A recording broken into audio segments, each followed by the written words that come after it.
যখন যুদ্ধ লাগে তখন আমরা বন্দুক নিয়ে যুদ্ধ করতে যাই, কিন্তু শিল্প অঙ্গনে যুদ্ধকে প্রতিবাদ করা বা অবস্থান জানানোর জন্য সিনেমা অনেক বড় একটা ওয়েপন। আপনি একটা অস্ত্র হাতে নিলেন কিন্তু অস্ত্রের ভেতরে বুলেট নাই, ওই ফায়ার করে কোনো তো লাভ নাই, ফাঁকা গুলি দিয়ে কোনো লাভ নাই। সো সিনেমার গলা চেপে যদি আমি সিনেমা বানাই সেটা আলটিমেটলি কোথাও দাঁড়াবে না, সেটার পতনই হবে। আমি সেন্সরশিপটাকে আসলে এগ্রি করি না এই জায়গা থেকেই, কারণ এত বেশি নিয়ম কানুন চলে আসে যে একটা সিনেমা স্বাধীনভাবে নিজেকে প্রকাশ করতে পারে না। সিনেমা বলার ল্যাঙ্গুয়েজ চেঞ্জ হয়ে যায় এত ব্যারিয়ার যদি থাকে। সেই ক্ষেত্রে আসলে আমার কাছে মনে হয় যে একটা টিম থাকতে পারে, একটা সিনেমাকে রেটিং করার জন্য টিম থাকতে পারে, সিনেমার লেন্থ নিয়ে আলোচনা হতে পারে, কালার নিয়ে আলোচনা হতে পারে, কোন জনরার সিনেমা সেগুলো নিয়ে আলোচনা হওয়ার জন্য একটা টিম থাকতে পারে, সার্বিক মনিটরিং টিম। কিন্তু সেন্সর বডি আসলে এতদিন থেকে তো তেমন কোনো ভালো ফলাফল দেয়নি। আমি আসলে সেন্সর বডির পক্ষে না। না না, সার্টিফিকেশন যদি আসে, দেখেন সিস্টেমটা যদি আমরা আসলে ঠিকঠাক রিবিল্ড করতে পারি, সার্টিফিকেশন যদি চলে আসে তাহলে তো রেটিং হয়ে যাচ্ছে 18+, 16+, 8+, 17, 12+ এরকম রেটিং চলে আসে। এবং যেহেতু আমি বলছি যে একটা মনিটরিং টিম আসবে, মনিটরিং টিম থাকলেই তো আসলে তার কাজ হচ্ছে এটাকে একটু মনিটর করা। আমি বলছি সেন্সর দিয়ে না, মানে আইন দিয়ে বাতিল না করে মনিটর করে কিন্তু রিঅ্যারেঞ্জ করা যায় যে হ্যাঁ আমার দেশের সংস্কৃতি এতটুকু নিতে পারে, এইটা আমারও মনে হয় তোমারও মনে হয়। এর থেকে বেশি নিলে যে সেটার যে রিফ্লেকশন আসবে সেটা দায়ভার তো তোমাকে নিতে হবে। এটাতে যদি ডিরেক্টর এগ্রিড থাকে তাহলে সেটা বিশেষ বিশেষ জায়গায় প্রদর্শন করা যেতেই পারে, যেভাবে সারা পৃথিবীব্যাপী সিনেমা চলছে। আমাদের দেশেই শুধু হচ্ছে নানান নিয়মের মধ্যে পড়ে আমরা সিনেমাকে অনেক কোণঠাসা করে ফেলছি। আপু একটু এবারে ভিন্ন প্রসঙ্গে যেতে চাই। আমরা সবসময় শুনে থাকি যে শুটিং সেটে অনেক ধরনের সমস্যার সম্মুখীন হতে হয়।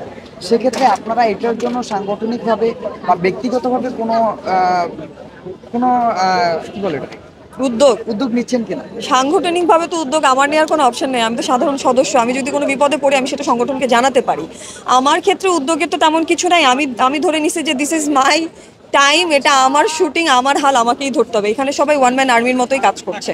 আমি একটা বা দুটা বার হয়তো বা কিছু সিচুয়েশন ফেস করেছি যেটার জন্য আমি সংগঠনকে জানিয়েছিলাম, কিন্তু ওনারা খুব প্রপার সলিউশন দিতে পারেনি। এরপর আমার মনে হয়েছে যে তাদেরকেও বিব্রত না করে আমি আমার প্রবলেমগুলোকে আমি নিজে সর্ট আউট করি। সো ম্যাক্সিমাম টাইমে যেটা হয়েছে যে আমাকে খুব বেশি বিপদগ্রস্ত হতে হয়নি। আমার এত বছরের ক্যারিয়ারে আমি মোটামুটি ঠিকঠাক টিমের সাথে কাজ করতে পেরেছি।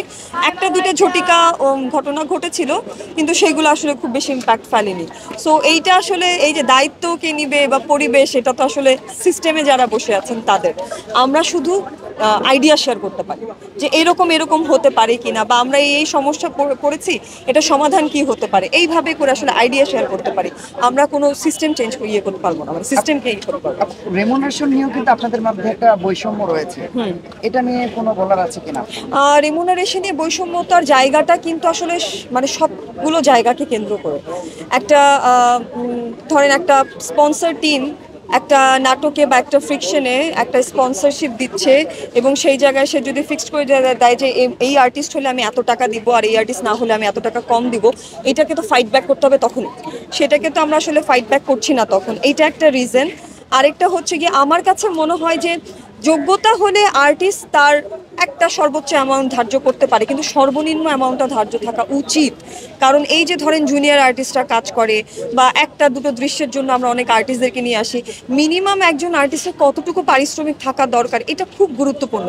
আমার কাছে মনে হয় আমরা যদি মিনিমাম মূল্যটা ধার্য করে ফেলতে পারি তাহলে ম্যাক্সিমাম মূল্যটাও ধার্য করা যেতে পারে ক্ষেত্র বিশেষে। যদি বিগ বাজেটের কোনো প্রজেক্ট হয় তাহলে আর্টিস্ট বেশি নিতেই পারে, এতে কোনো আপত্তি নেই। যদি মডারেট বাজেট হয় তাহলে সেই বিগ বাজেটের আর্টিস্ট এখানে মডারেট রেমুনারেশনটা নিতে পারে। এইভাবে করে একটু ব্যালেন্স করলে আই থিঙ্ক সমস্ত আর্টিস্টরাই তাদের প্রাপ্য রেমুনারেশনটা পাবে এবং কাজটা সুষ্ঠুভাবে করা যাবে, এইটুকু আমার মনে হয়। সর্বশেষ একটা প্রশ্ন, নতুন বাংলাদেশে আপনার চাওয়া কি?